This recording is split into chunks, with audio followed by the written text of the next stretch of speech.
इस बार देश के कई राज्यों में हीट वेव के अलर्ट हैं। वहीं वडोदरा में भी तापमान ज्यादा होने की वजह से स्कूल में खास निर्देश दिए गए हैं। हीट वेव के चलते लू लगने के आसार काफी ज्यादा हैं, जिसे लेकर वडोदरा के जिला शिक्षा अधिकारी कचहरी ने स्कूलों को सर्कुलर भेजा है, जहां स्कूल का समय 11 बजे तक करने के निर्देश दिए गए हैं।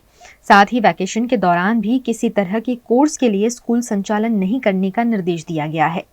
बच्चों को लू के प्रभाव और उससे बचने के उपायों की भी जानकारी दी गई। साथ ही जिला शिक्षण अधिकारी ने कहा कि अगर स्कूल सर्कुलर का अनुपालन नहीं करेंगे तो सख्त कार्यवाही की जाएगी।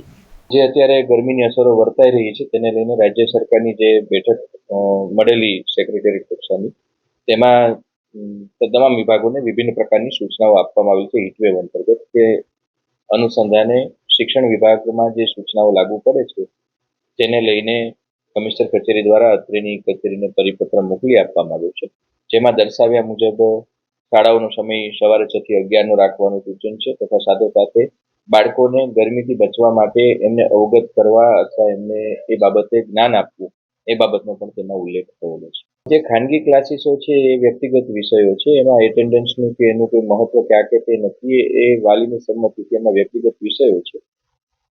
શાળા વેકેશન દરમિયાન રજા જ હોય છે, ત્યારે વેકેશન દરમિયાન શાળા ચાલુ નથી રાખી શકાતી. એવા કોઈ કિસ્સા ધ્યાને આવશે તો કચેરી દ્વારા યથાયોગ્ય કાર્યવાહી કરવામાં આવશે.